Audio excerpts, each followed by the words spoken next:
Hello, I'm Fran Lancaster. I'm the Head of Policy and Evidence here at Shropshire Wildlife Trust. Hi, I'm Neal and I'm the Head of the Landscape Recovery Department at Shropshire Wildlife Trust. Amazing, thank you both. So for World Water Day this year, the focus is on water and gender. From your perspectives, why is it important to look at water through a social and equality lens, not just an environmental one? So I was thinking about this a little bit, and one of the things that I read recently was this idea that we've simplified water into like a limitless source and a limitless sump. Like we can we can take from it as much as we want to, and we can discharge to it as much as we want to, and this kind of societal understanding we have that will be fine and we'll just keep doing it forever, right? And I think that idea leads you on to like how fundamentally flawed that is, because obviously the environment has tipping points, and you're going to reach a point where you've the system becomes so degraded that it can no longer bounce back, it can no longer be resilient to those things that you're doing to it. And I think it's really important to look at that through a kind of social justice and equality lens, because like the people making decisions aren't always the ones facing the consequences of those decisions. The people deciding about money are not the people, you know, suffering from flooding or from drought or from any of these other issues that arise. So it does feel like an important part of the conversation, but one that, like in Britain particularly, we're not very good at having, maybe. I think that's a really good point, and I think one of the local examples actually of what you just described there, Fran, is about how we tend to treat it as an inexhaustible resource. Is the Victorians described the water aquifer in the Wharf catchment as exactly that, as inexhaustible. That's how they described it. And now we're having to work with Severn Trent Water to do habitat mitigation because there's low flows in the river, because it absolutely is a finite resource and we are getting to the bottom of it, you know. And so that is sort of forgotten, and people, you know, that is the thing about water, it flows freely from your tap, it never runs out. And but you know that in the environment it does run out, and there is a finite limit to it. I think, you know, when you're thinking about things like water and gender, it makes me think about that sort of you know, the social impact of a lot of environmental issues, and they tend to impact people who are poor more than people who are rich. So sort of in the UK, I've got to confess, I don't really know much, and I can't sort of think about a sort of a water and gender aspect, but certainly people who live in impoverished communities are much more likely to experience dirty water, pollution, and the sorts of health and inequality issues that brings. And I think, you know, globally, if you look at the sorts of impacts that you have of sort of global disasters, whether that's flooding and drought, often the impacts of those fall disproportionately onto women, and those, you know, people who are the caregivers, people who have to sort of manage the home. And it's not really my area of expertise, but, you know, it does have this knock-on effect sort of deeper into society, I think, that, you know, as sort of Fran's alluded to, we don't often consider. Thank you both. So coming off the back of that, what do you think the biggest pressures are facing rivers and freshwater habitats in Shropshire right now? You've mentioned the fact that we have this mindset of clean water always being readily available, but if we lose our healthy rivers and healthy freshwater habitats, there's not going to be a lot of clean water for us to access.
You go and I'll fill in the gaps. I'll go this time.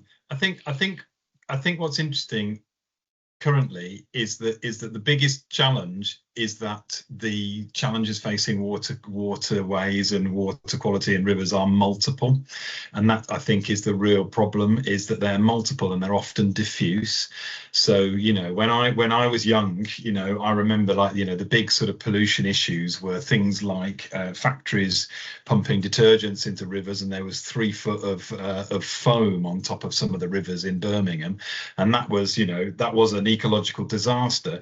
But at the same time, it was also something quite simple to fix. It's something big coming from that factory over there. It's quite obvious, and so you fix that problem. Whereas now what we're left with all sorts of multiple problems. You've got flooding, and then you've got drought. So you've got this dilution issue. You've got plastics being inputted from the environment broadly. You've got runoff from agriculture, and that's a mix of pesticides and other chemicals, including your nutrients, which act as pollutants. And then you've got your combined sewage overflows. So everyone's very excised at the moment about the impact of water companies and those sewage treatment plants. Any one of those factors are a serious environmental risk. But what we really don't know, and we really don't understand, is what is in fact the combined effect of this kind of cocktail.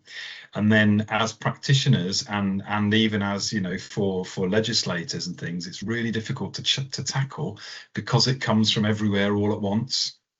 And that makes it really challenging. So we've got to continually go around with the dustpan and brush, really picking up every last bit of dust, if you like, or a bit of pollutant from everywhere. And that means talking to everyone all of the time. So that I think is the key challenge at the moment. What do you think, Fran? Yeah, all of those things that you talk about, and I'd add to those kind of silt and sediment, soil erosion, which is all part and parcel of kind of the way that we are managing land, and the result of that in catchments is, essentially is that the water runs across the land much faster into watercourses, and it carries with it, some of those agricultural issues, but also a lot of our silts, sediments, and kind of mess off the highways through highways drainage as well. And I definitely see that combination, with all of the other things, being really difficult to deal with. And the fact that when you think about the river, you can't just think about the river, the watercourse, or even the watercourse plus a bit. You have to think about whole catchments, and that means thinking about huge amounts of land, potentially crossing administrative boundaries between councils, sometimes crossing national boundaries, like the boundary between England and Wales. So in terms of funding and administration and kind of regulation and legal systems and all of those things, gets really difficult to kind of tackle the problem on the scale at which it needs tackling. Because if you don't change the sources of those things across that wide area, you're not going to be effective in the interventions that you're taking. And I suppose building on that as well, like looking at it in a catchment way, but also I think intersectionally, Luke, which you've touched on, like these are issues that go across different organizations, corporations, charities, etc. How do we manage and protect our water effectively? Like, we have these massive gaps at the moment in terms of collaboration and working together. How do we address those successfully in an ideal world? Well, I think, and that kind of goes to where's the hope in this picture, doesn't it? And I think that there is a lot of hope. And for a long time, nearly 10 years, it's been really recognised that we have to work in collaboration with all stakeholders at the catchment scale in order to solve these problems. And we have not just us, but lots of the Environment Agency, the government, other stakeholders have set up really good methods and really good ways of networking between all those stakeholders, so that we can come together, we can discuss what the issues are, and we can coordinate what the responses are. So we host the Shropshire Middle Severn CABA partnership, for example, which is catchment-based approach partnership, and that's exactly that. It's a convening space for everyone to come together and think about what the real problems are and coordinate their response to it in the wider catchment.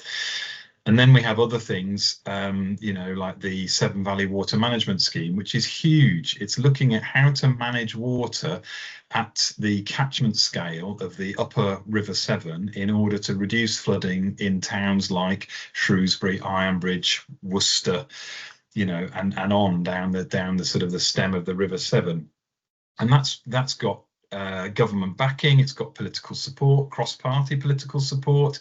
It's got all the right people sat around the table, from water companies to ENGOs to local farmers groups. We've got people looking at how to bring private finance and commerce into the picture, and it's got government funding and backing. And when you sort of look at just the range of people who realise, so because it impacts so many people, that means everyone's got a reason to come and sit down around the table and try to work together to solve the problems. And that, is one of those paradoxes where you've got a large problem, but that also presents a huge opportunity for change. And we're really seeing that actually the argument's won, if you like. We know that we've got to do this, and everyone is pretty committed to doing it. So we're in the space of overcoming the technical challenges. How do we actually do it? And that's a different place to be in. That's a much better place to be in.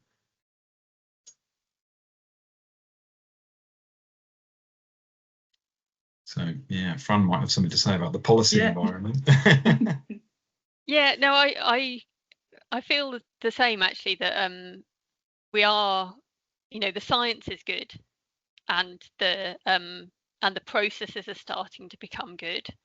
The finance is a piece which is more difficult, but we are starting to see models and case studies of things like the Severn Valley Water Management Scheme that show how you can invest public money in this sort of work and is measuring its outcomes, which will then, it's a kind of building momentum piece, that, isn't it? Like, you've got to show that it works a few times, and gradually the confidence in those kind of nature-based solutions improves, and hopefully more money comes with us, which means that we can invest in more good science and more good projects, and we all kind of move in the same direction. I think the other thing that I see happening is this real kind of moment of public reckoning that's happening at the moment. And we see that with climate change. Everybody knows something about climate change and now, and has good language to talk about it, and those conversations are happening well beyond the technical industries that are involved in that work. And we're starting to see that at this moment with the water quality thing, especially with the kind of public pressure and media and stuff that's going on with that. And that feels really important as well, because it is that kind of like a watershed moment where actually hopefully it becomes an issue that people are talking to each other about, to their politicians about. It becomes a voting issue, and when it becomes a voting issue, that's another tipping point where hopefully we can kind of, it all moves in the right direction, and the momentum that we're building goes somewhere. And that does feel like something that could happen at the moment, and that feels quite exciting. So we've obviously spoken at a Shropshire level here, but it is, we are talking about the theme of World Water Day.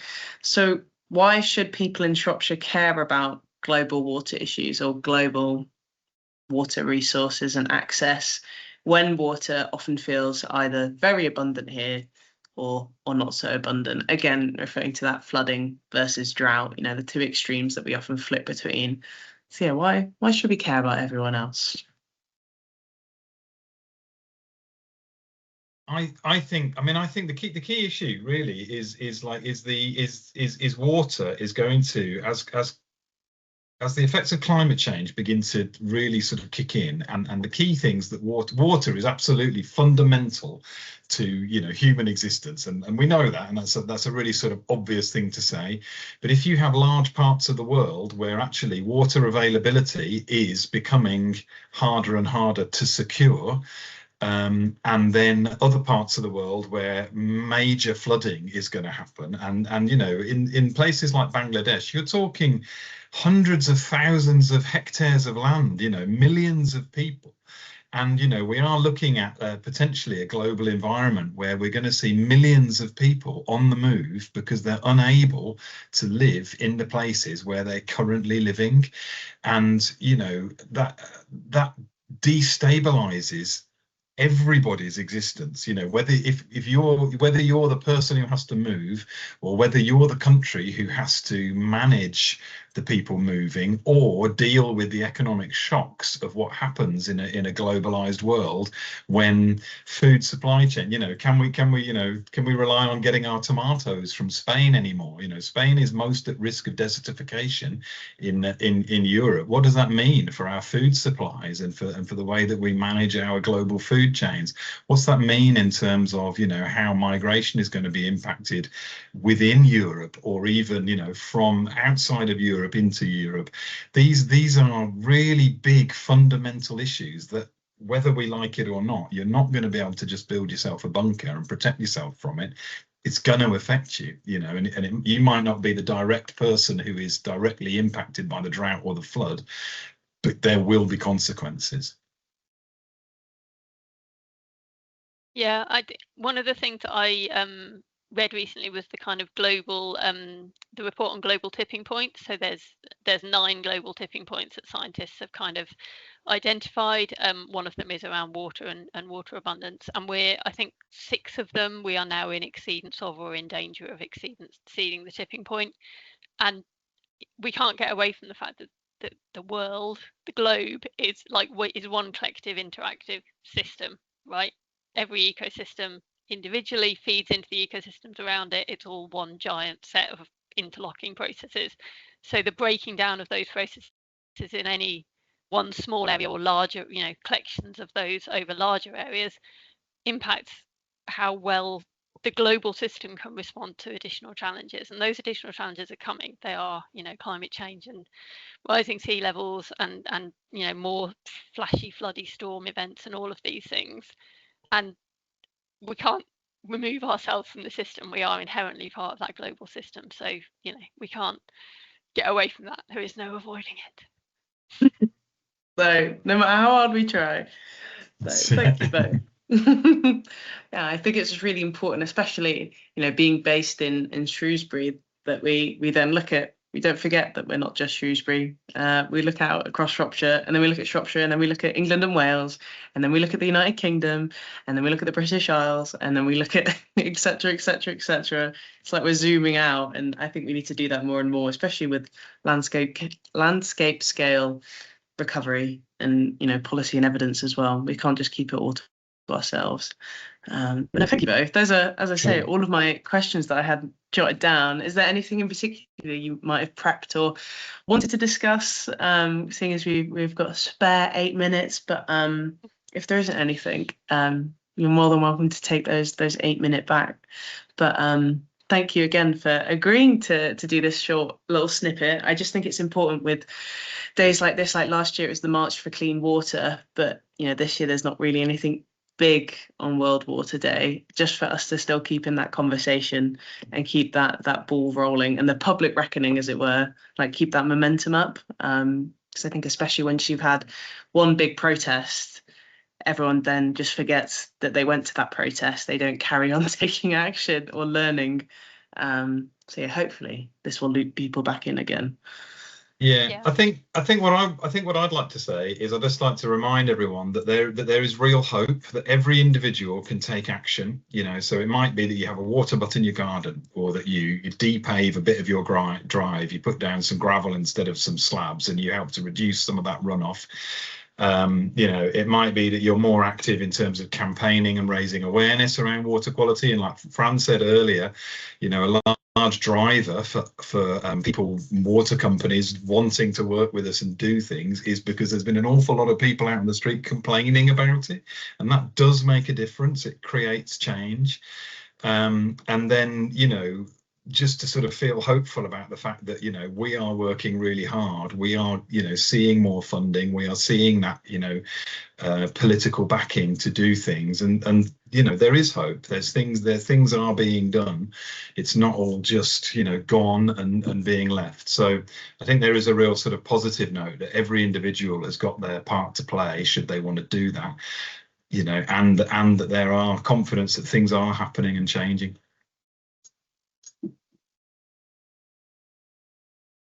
Yeah, I think all of that's very true. I think the other thing, one of the strands I'm involved in is kind of local nature recovery strategy work in Shropshire, and one of the things that was really clear throughout all of the kind of stakeholder engagement and public engagement for that, the writing of that strategy, which is moving towards adoption in kind of April this year, was that water is at the centre of everything in Shropshire. You can't go away from it. Like almost all of the land in our county is less than 1 kilometre from a river or watercourse. Like there is no escaping it, and it has to be front and centre of all of the kind of nature recovery work that we're looking at. You know, watercourses provide great connectivity, which is both a good thing and a bad thing. You know, whatever you put in a watercourse is connected to everything else, but also they offer those kind of opportunities for both for species that move, for kind of linear landscape features, and all of that kind of work that comes with the nature recovery space that we're moving into. So yeah, I think you can't get away from that in Shropshire, the fact that, you know, we are very watery, and that, you know, that dichotomy between flood and drought is something that we're going to have to think about and continue to think about, and yeah, it's going to become central to the work that we all have to do as we kind of think about nature recovery over the medium and the longer term. Yeah, we may be a landlocked county, but that doesn't mean Yeah. we